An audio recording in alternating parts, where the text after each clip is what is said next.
नमः संस्कृताय। तो हम लोगों ने अच संधि को देख लिया है। इसके बाद हल संधि को हम लोग पढ़ रहे हैं। हल संधि में भी हम लोगों ने झलाम जसवंते, समाह सोटी, यरोनुनासिक अनुनासिको वा, झयो हो अनंतरस्याम, वा पदांतस्य, मु अनुस्वारम इत्यादि महत्वपूर्ण सूत्रों को देख लिया है। अब एक और सूत्र हैं जिसको हमें पढ़ना है।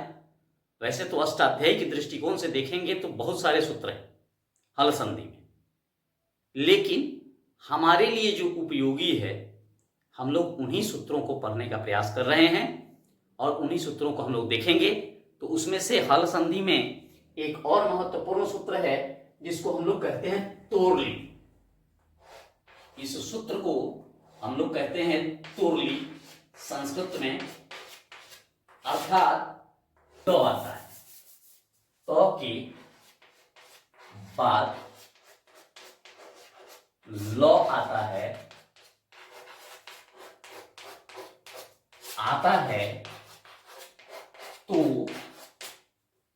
तो का लॉ हो जाता है, तो का लॉ हो जाता है। जैसे कि हम लोग देखेंगे तो के बाद अगर लॉ आता है तो का लॉ हो जाता है। बहुत ही आसान सूत्र है, इसको हम लोग देखेंगे कैसे होता है। उत जोड़ लाश, देखेंगे यहां तो है, इसके बाद लॉ है, तो इस तो के लिए हमको लॉ लिखना पड़ेगा। चूंकि यह अर्ध है इसलिए अर्ध ही होगा और ये कटेगा और इस प्रकार हमारा संधि होगा उल्लासः। उसी प्रकार से उत जोड़ लेखः, तो के बाद लॉ है इसलिए यह भी हमारा लॉ हो जाएगा। अर्ध है तो अर्ध होगा और ये स्थिति होगी हमारी, इधर उ है उल्लेखः। तत् जोड़ लीनः, तो के बाद लॉ है इसलिए यह भी लॉ हो जाएगा, तो संधि बनेगा हमारा तल्लीनः।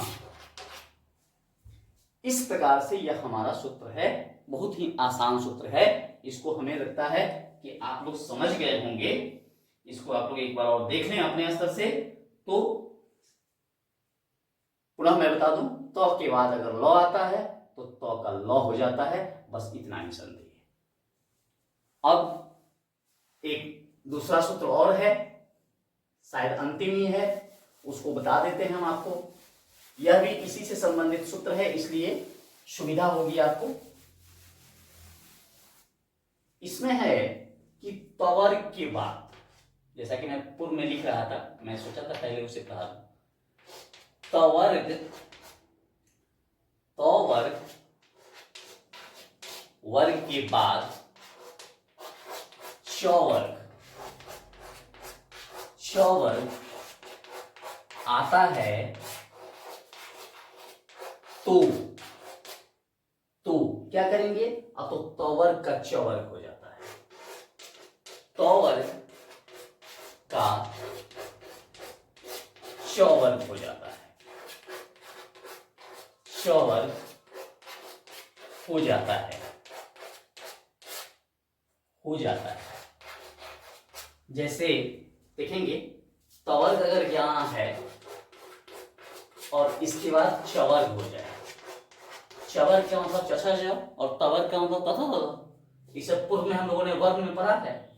तो क्या करेंगे, इस तवर्ग का भी चवर्ग हो जाएगा, यही संधि।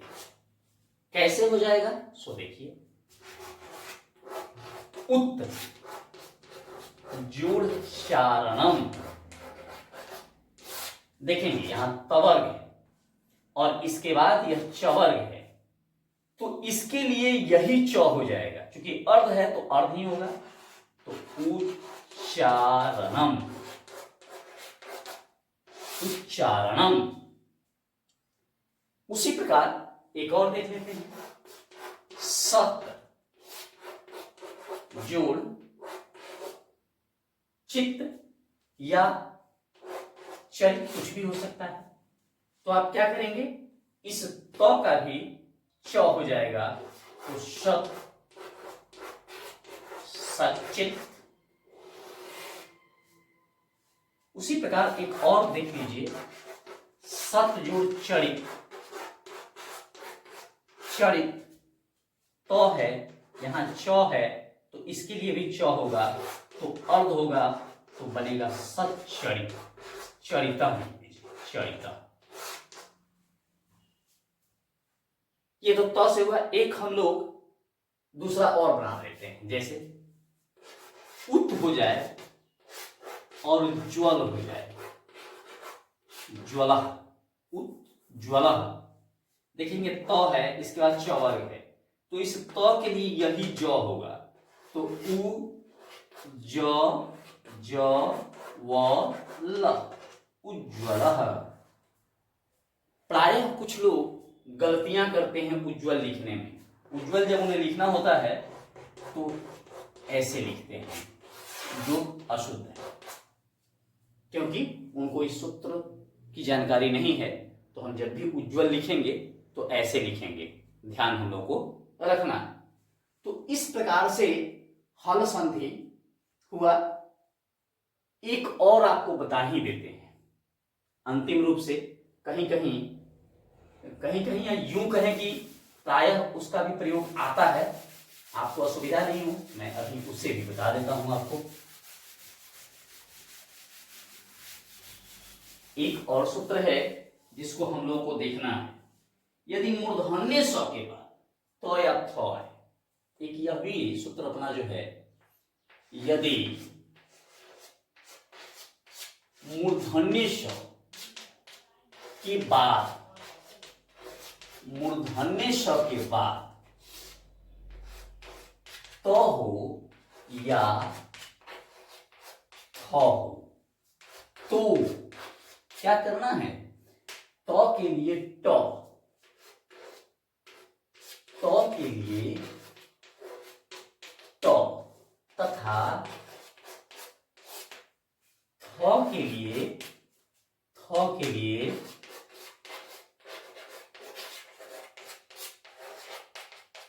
ठ हो जाता है, ठ हो जाता है, हो जाता है। जैसे देखेंगे हम लोगों ने देखा कि यदि मूर्धन्य श के बाद तो या थ हो तो क्या करेंगे हम लोग, तो के लिए ट लिख देंगे और थ के लिए ठ लिख देंगे। उसी को हम लोग थोड़ा सा यहां देख लेते हैं, जैसे कि उ तो उत्कृष्ट लिख लीजिए, उत्कर्ष या उत्कृष्ट जब लिखेंगे हम लोग तो उत्कृष्ट लिखिए, मूर्धन्य श बनाना है, उत्कृष्ट जोड़ त, तो अब ये मूर्धन्य श के बाद तो आया है, तो आया है, तो के लिए हमको क्या लिखना पड़ेगा, तो इस प्रकार से यह होगा उत्कृष्ट, उत्कृष्ट हो गया। उसी प्रकार आ जाए हमारा शश, मूर्धन्य श करके चीज को, शस जोड़ थ, मूर्धन्य श है तो इसके बाद थ है, तो इसके लिए हमको ठ लिखना पड़ेगा, ट के लिए ट तथा थ के लिए ठ लिखना पड़ेगा, तो हो जाएगा षष्ठ। समझ में आ रहा होगा हम सभी लोगों को। एक और लिख देते हैं, प्रिस जोड़ थम, मूर्धन्य श है, इसके बाद में थ है, तो मूर्धन्य श के बाद थ हो तो थ के लिए ठ लिखना पड़ेगा,